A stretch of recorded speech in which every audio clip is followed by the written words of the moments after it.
And guys, this is day 1 of 45 days grammar series. So in the grammar series, நம்ம பேசிக்ஸ்ல இருந்து எல்லா கான்செப்ட்ஸும் கம்ப்ளீட்டா cover பண்ண போறோம். By the end of 45th day, you will be clear in all grammar concepts.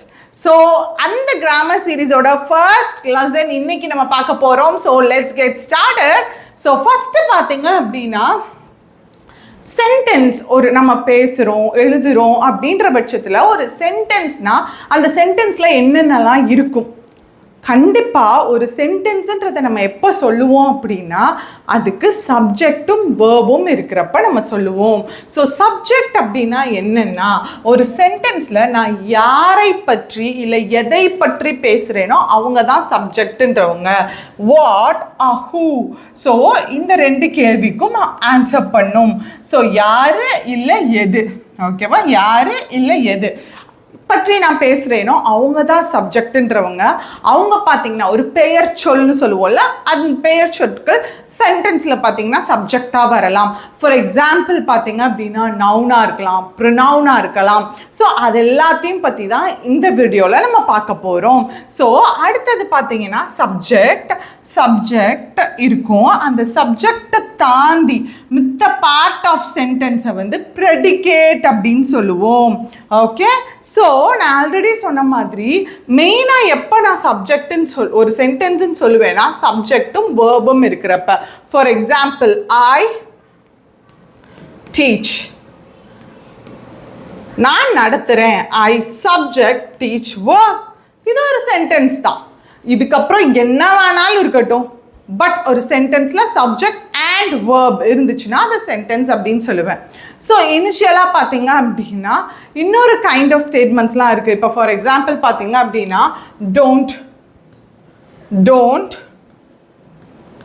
Two இப்படி இருக்குன்னா don't do திஸ்ன்னு இருக்குன்னா don't do this இருக்குன்னா இங்கே எங்கே சப்ஜெக்ட்? இது ஒரு சென்டென்ஸ் தானே, இதை பண்ணாத அப்படின்றது ஒரு சென்டென்ஸ் தானே, வாக்கியம் தானே. இதில் எங்கே சப்ஜெக்ட்?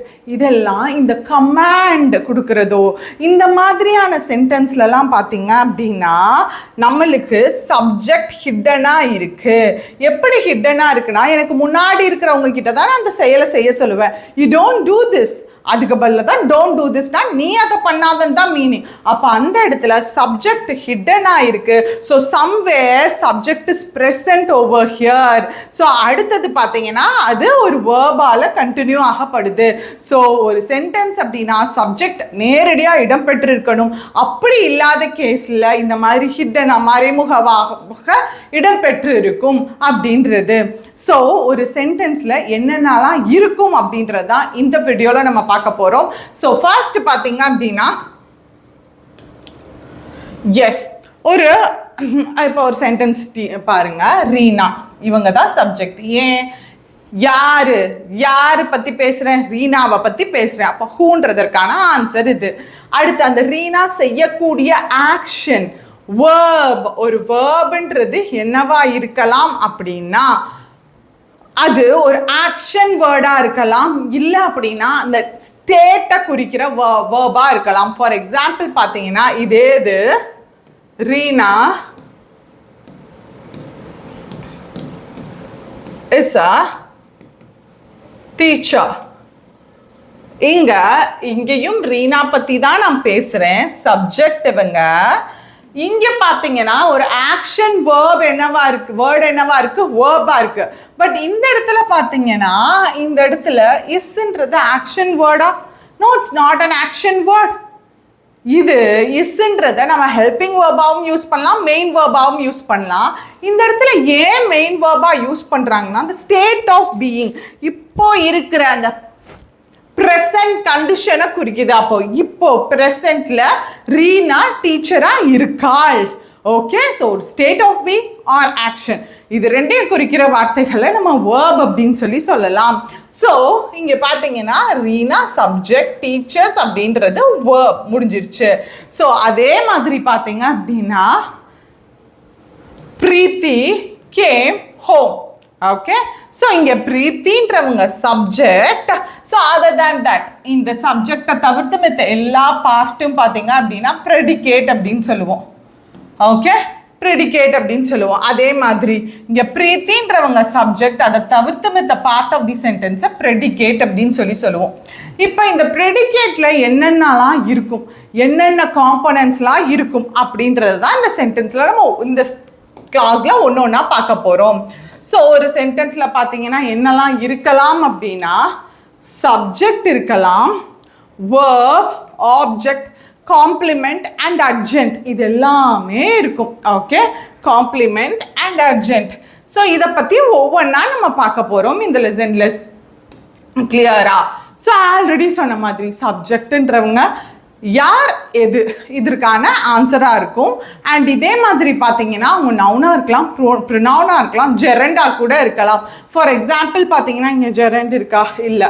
ஃபார் எக்ஸாம்பிள் வாக்கிங், ஜெரண்ட்னா ING form. Walking is good for ஹெல்த்ன்னு இருக்குன்னு வச்சுக்கோங்களேன்.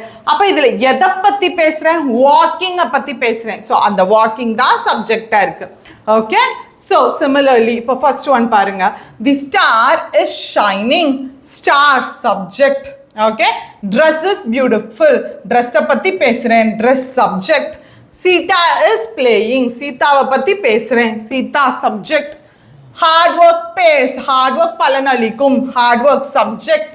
Okay, no one came to the wedding, யாருமே வரல. அப்போ இந்த இடத்துல யாருமே வரல, அந்த யாருமே வரல இல்லையா, அவங்கள பத்தி தான் நான் பேசுறேன். ஸோ அவங்க தான் சப்ஜெக்ட், நோ ஒன்றவங்க தான் சப்ஜெக்ட்டுங்க, ரைட்? அப்போ சப்ஜெக்ட்ன்றது என்னன்றது ஒரு கிளியரா இருக்கா? Yes. So we shall move to the next one, verb. As I've told you already, verb is something which might be action word or else which might be a state of being. இங்க யாரை பற்றி பேசுகிறேன்? நீனாவை பற்றி பேசுகிறேன், அவங்க subject. So is அப்படின்றது S, இங்கே action கிடையாது, இவங்க ஹெல்பிங் வேர்பாக தான் இருக்காங்க இஸ்ன்றது. ஏன்னா ரைட்டிங்கிறது தான் ஆக்ஷன் வேர்ட். அப்போ இது மெயின் வேர்ப், இந்த வேர்புக்கு ஹெல்ப் பண்ணக்கூடிய வேர்பாக இஸ் இருக்கு. ஏன் அப்படின்னு கேட்டிங்கன்னா இந்த இடத்துல எதுக்கு ஹெல்பிங் வேர்புன்னு சொல்கிறேன்? இப்போ ஐ ரைட் அப்படின்னா நான் எழுதுறேன்னு அர்த்தம். இதே இது நான் எழுதிக்கொண்டே இருக்கிறேன் அப்படின்ற பட்சத்தில் அந்த எழுதிக்கொண்டே இருக்கிறேன்றதை டினோட் பண்ணுறதற்கு ப்ரெசன்ட் கண்டினியூவஸ் ஃபார்ம்ல இருக்குன்ற அந்த கண்டினியூவஸ் ஃபார்ம் கொண்டு வர்றதற்கு இஸ்ன்ற வார்த்தை யூஸ் பண்றேன். இதே இது பாஸ்ட் கண்டினியூவஸ்னா வாஸ் யூஸ் பண்ணுவேன், ரைட்? ஸோ இந்த verb கான்செப்ட்ஸ் எல்லாமே ஒன் பை ஒன் நம்ம டிஸ்கஸ் பண்ணுவோம் கமிங் கிளாஸஸ்ல. ஸோ அடுத்தது நீனா இஸ் டயர்ட். ஸோ டயர்ட் அப்படின்றது இங்கே பாருங்க, நீனா சப்ஜெக்ட், இஸ்ன்றது மெயின் வேர்பா இருக்கு. ஏன் அப்படின்னு கேட்டீங்கன்னா, ஏன் மெயின் வேர்பா இருக்கு? இங்க அதுக்கு அடுத்து எந்த வேர்பும் இருக்கா? இல்ல. அப்போ ஒரு சென்டென்ஸ்னா சப்ஜெக்டோ வேர்போ இருக்கணும்னு சொல்லியிருக்கேன். அப்ப நீனான்றவங்க தான் சப்ஜெக்ட், இங்க இஸ்ன்ற ஒரு வேர்ப் தான் இருக்கு. அப்ப இதுதான் மெயின் வேர்ப். டயர்ட் அப்படின்றது பாத்தீங்கன்னா காம்ப்ளிமெண்ட்ல வரும். ஸோ இதை அடுத்து நம்ம பார்க்கலாம். ஓகேவா? காம்ப்ளிமெண்ட் பத்திலாம் அடுத்து நம்ம டிஸ்கஸ் பண்ணுவோம், அதுல பார்த்துக்கலாம். இப்போ வேர்ப் என்னன்றது கிளியரா இருக்கா ஒரு சென்டென்ஸ்ல? Okay, S. இதே மாதிரி இந்த இங்க இஸ்ஸுக்கு பதிலா இஸ், வாஸ், ஹாஸ், have, இது எல்லாமே பார்த்தீங்கன்னா மெயின் வேர்பாவும் ஆக்ட் ஆகும், ஹெல்பிங் வேர்பாவும் ஆக்ட் ஆகும். ஸோ அடுத்தது ஃபார் எக்ஸாம்பிள், ஒரு எக்ஸாம்பிள் சொல்கிறேன். I have a car. I subject, ஹாவ்ன்றது தான் main verb. Understood, right? Yes. So அடுத்தது பாருங்க, ஆப்ஜெக்ட். ஒரு ஆப்ஜெக்ட்ன்றது பார்த்தீங்கன்னா வாட்ன்ற கேள்விக்கு ஆன்சர் பண்ணும். அதாவது ஆப்ஜெக்ட்ன்றது எதுனா, ஒரு சப்ஜெக்ட் இருக்காங்க, அவங்க ஒரு செயலை செய்யறது வேர்ப், செயலை செய்யறாங்கன்னா அது வேர்ப். இந்த சப்ஜெக்ட் செய்யக்கூடிய செயல் வேர்ப். இந்த வேர்பை இன்னொருத்தர் மேலேயோ இல்லை இன்னொரு ஒரு நான் லிவிங் திங்ஸோ இல்லை லிவிங் திங்ஸோ எது மேலேயோ ஆக்ட் ஆகுது இல்லையா, அப்போ அது எந்த விஷயத்தின் மேல ஆக்ட் ஆகுதோ அது ஆப்ஜெக்ட் அப்படின்னுவோம். எக்ஸாம்பிள் பார்த்தீங்கன்னா உங்களுக்கு புரியும். வி சப்ஜெக்ட், வாட்ச்டு verb, என்ன வாட்ச் பண்றோம். இப்போ what did you watch, what did you watch, வாட்ன்ற கேள்விக்கு பதில் a movie. அப்ப இது object. Similarly, Ram bought a new car. Ram subject, bought verb a new car, object என்ன வாங்குனா, what did Ram buy? அப்ப Ram bought a new car, right? அப்ப object, my mom subject made verb a cake, what did she make? Object, right? So this is object, but object பொறுத்த வரைக்கும் ரெண்டு objects இருக்கும், direct object and indirect object அப்படின்னு சொல்லிட்டு. இந்த what என்ற கேள்விக்கு, அதாவது ஒரு சென்டென்ஸ்ல தனியா சப்ஜெக்ட் வேர்ப் அண்ட் ஆப்ஜெக்ட் மட்டும் வந்துருந்துச்சுன்னா அது சிம்பிளா ஆப்ஜெக்ட்னு சொல்லுவோம்.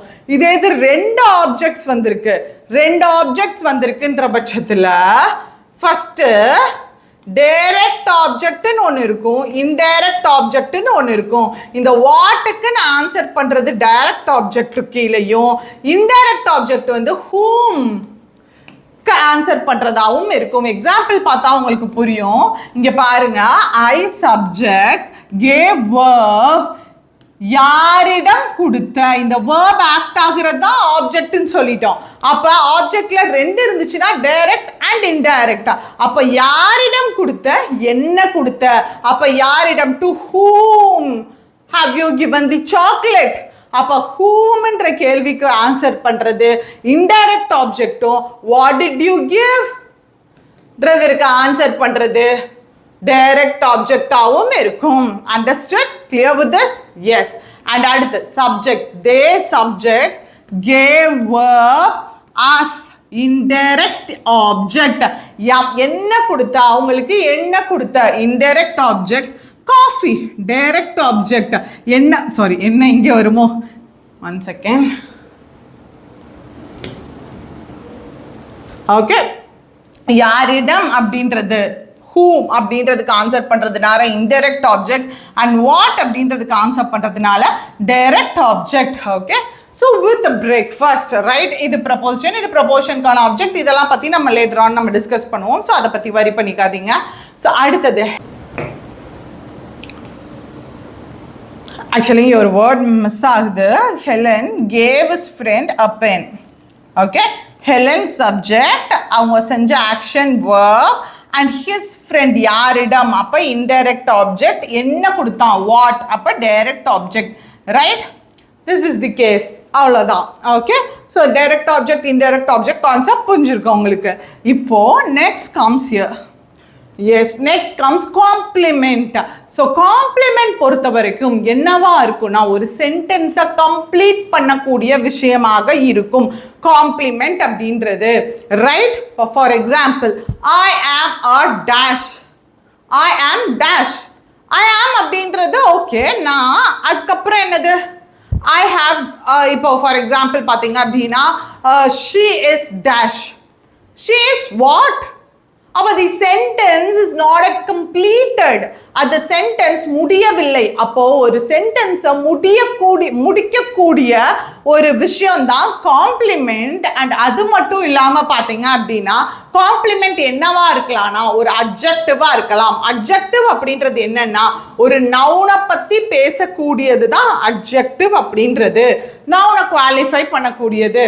ஒரு நேமா இருக்கலாம், இல்ல ஒரு பொசிஷன், நம்ம என்ன பொசிஷன்ல இருக்கோம், ஃபர்ஸ்ட், செகண்ட், தேர்ட், இந்த மாதிரி பொசிஷன், இல்ல நம்மளோட ப்ரொஃபஷன். ஸோ இது எல்லாத்தையுமே குறிக்கக்கூடியதாக இருக்கும் complement. For example, it subject is verb, main வேர்பா இருக்கு. It is what?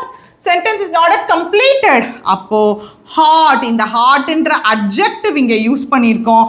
அப்ப எதை குறிக்குது? சப்ஜெக்டை குறிக்குது.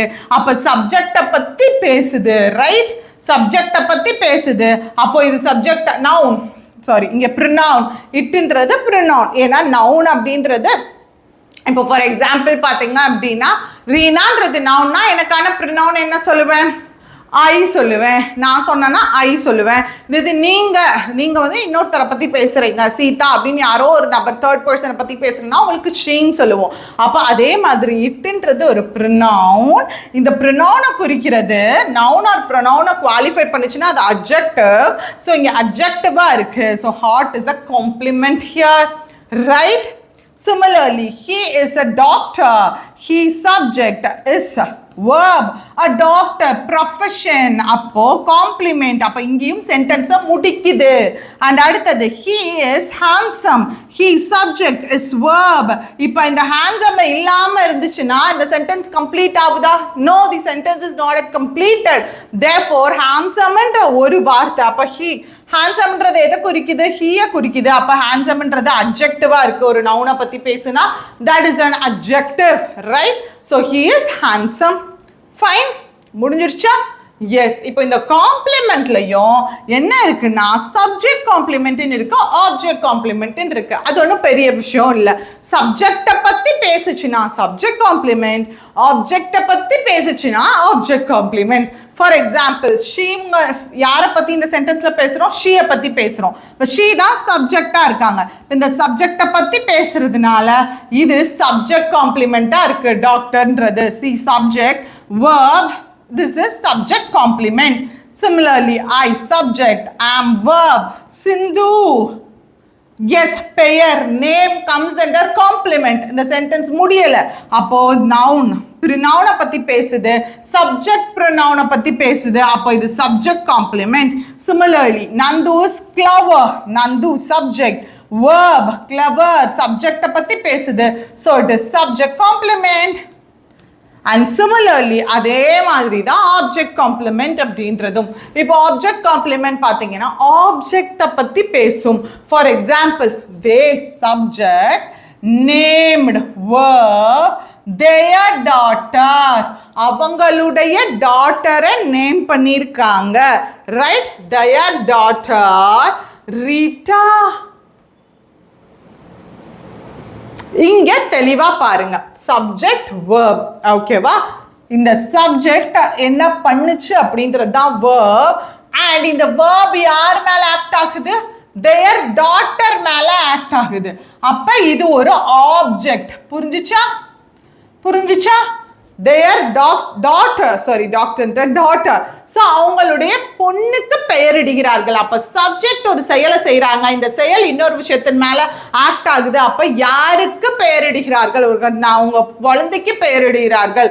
அப்போ இந்த இடத்துல டாட்டர்ன்றது ஆப்ஜெக்ட், இந்த ஆப்ஜெக்ட பத்தி பேசுது. அடுத்து வர்றது ரீட்டான்ற பெயர். அப்போ இந்த ரீட்டான்றது it is an object complement. understood? similarly Mali subject, met, verb, அவருடைய ஃப்ரெண்டை சந்திச்சாங்க, ஆப்ஜெக்ட். ஓகே, யாரை சந்தித்தார்கள்? அவருடைய ஃப்ரெண்டை. அப்ப சப்ஜெக்ட் ஒரு செயலை செய்யுது, அந்த செயல் இன்னொருத்தர் மேல ஆக்ட் ஆகுது, அவங்க ஆப்ஜெக்ட். அப்ப அவங்க பேர் என்ன? பிரசாந்த். so இது object complement. that's it. and nobody subject, found verb, the movie object, interesting is an adjective. adjectiveன்றது நவுனை குறிக்கும். அப்ப இந்த இடத்துல இந்த மூவியை பத்தி பேசுது. அந்த மூவி இன்ட்ரெஸ்டிங்கா, எஸ் இன்ட்ரெஸ்டிங்கா யாருக்கும் இன்ட்ரெஸ்டிங்கா இல்ல அப்படின்றத குறிக்குது. அப்ப இந்த இன்ட்ரெஸ்டிங்ன்ற வேர்ட் இந்த மூவியை குறிக்குது. so this is object complement. you might have got a clear idea, right?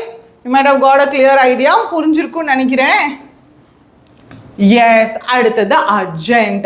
urgent is something which is an extra part of a sentence.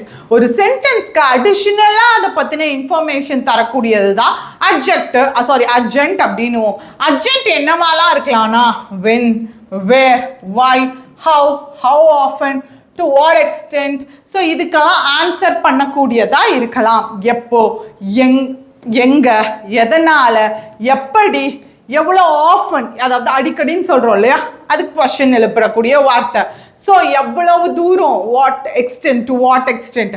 So இதுக்கெல்லாம் ஆன்சர் பண்ணக்கூடியது தான் urgent. For example my sister subject reads verb the news paper. அப்போ object. புரிஞ்சுச்சா? சிஸ்டர்ன்றவங்க subject, ரீட்ஸ்ன்றவங்க verb தி news paper. எதை read பண்றாங்க? What does she read? see she reads newspaper. அப்ப this is object. sentence முடிஞ்சிருச்சு. எக்ஸ்ட்ராவா இத பத்தி இன்ஃபர்மேஷன் தருது. every day, டெய்லியும். அப்போ when, எப்போலாம் ரீட் பண்ணுவாங்க, இல்ல how often she will read? every day. okay, So similarly, this daily routine, அப்ப this daily routine the subject isn't the verb extremely exhausting. அப்ப நல்லா பாருங்க, this daily routine subject isன்றது verb. So எப்படி இருக்கு? extremely exhausting. அப்போ exhaustingன்ற வார்த்தை எதை குறிக்குது? இந்த daily routine குறிக்குது. சென்டென்ஸை கம்ப்ளீட் பண்ணுது. அப்ப இது காம்ப்ளிமெண்டா இருக்கு. ஏன்னா சப்ஜெக்டை பத்தி பேசுது, சப்ஜெக்ட் காம்ப்ளிமெண்டா இருக்கு. பட் இந்த இடத்துல எக்ஸ்ட்ரீம்லின்ற வார்த்தை எதை பத்தி பேசுது? எக்ஸ்ட்ராவா இடம்பெற்றிருக்கு. எவ்வளவு, எப்படி, எவ்வளோ எக்ஸாஸ்டிங்கா இருக்கு, how exhausting it is. அப்ப how அப்படின்ற வார்த்தைக்கான ஆன்சரா இருக்கு இந்த extremely. அப்போ this is urgent over here, right? Understood? Due to his illness. Due to his illness ன்றது எதுக்கு ஆன்சர்? why. எதனால அவன் கிறிஸ்மஸ்க்கு வரல?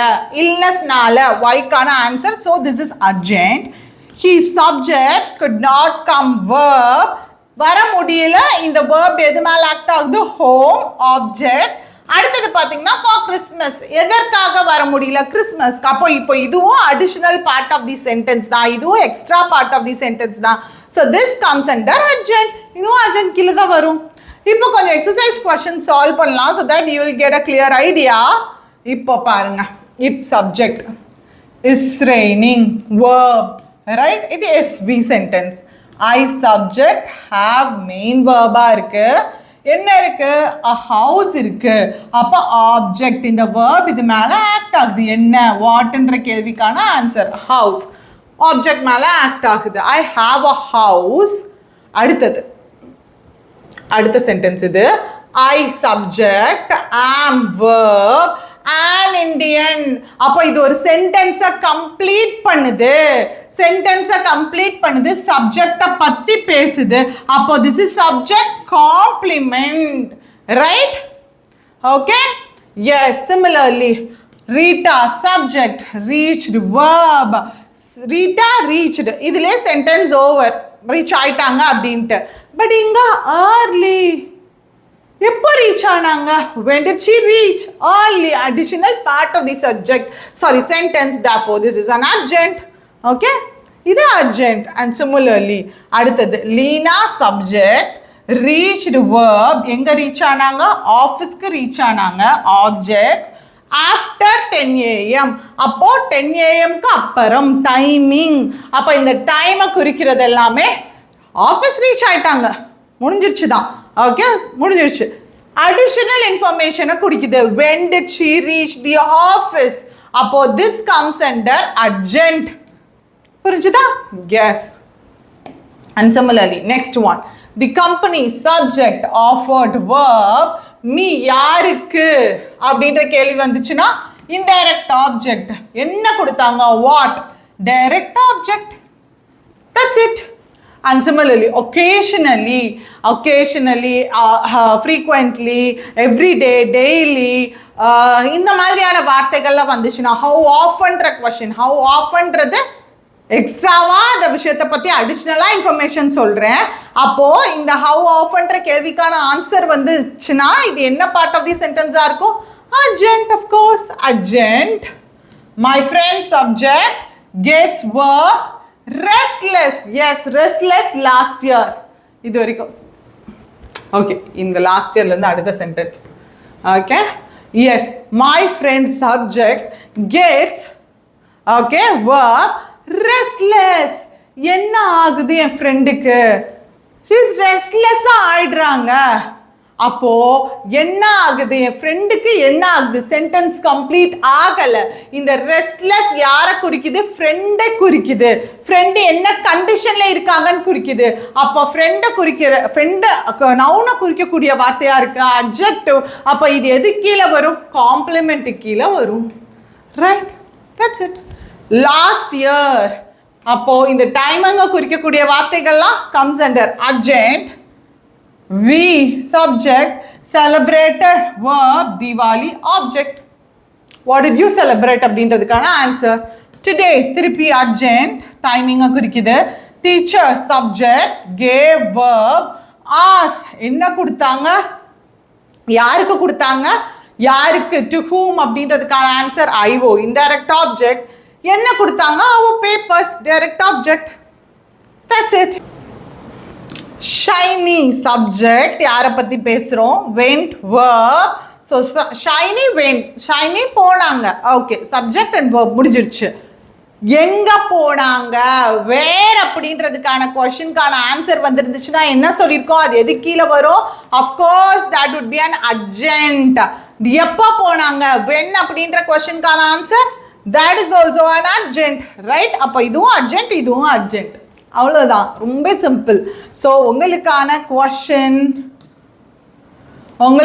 கொஸ்டின் இங்கே இருக்கு. ஸோ நோட் பண்ணிக்கோங்க, டெய்லி 5 கொஸ்டின்ஸ் உங்களுக்கு எக்ஸசைஸ் கொஸ்டின்ஸ். ஸோ இந்த 5 கொஸ்டின்ஸ்க்கான ஆன்சர்ஸை கண்டிப்பாக காமெண்ட் பாக்ஸில் போடுங்க. ஸோ ஒவ்வொரு நாளும் நீங்கள் லேர்ன் பண்ணிக்கிட்ட ஒரு சாட்டிஸ்ஃபேக்ஷன் உங்களுக்கு கண்டிப்பாக இருக்கும். அண்ட் முக்கியமான ஒன்று, நம்ம சேனல் இங்கிலீஷ் வித் ரீனாவை சப்ஸ்கிரைப் பண்ணிக்கோங்க. டெய்லி கிராமர் வீடியோஸ்க்கான பிடிஎஃப்ஸ் பார்த்தீங்க அப்படின்னா இங்கிலீஷ் வித் ரீனால அப்டேட் பண்ணுறேன். ஸோ யூஸ் பண்ணிக்கோங்க.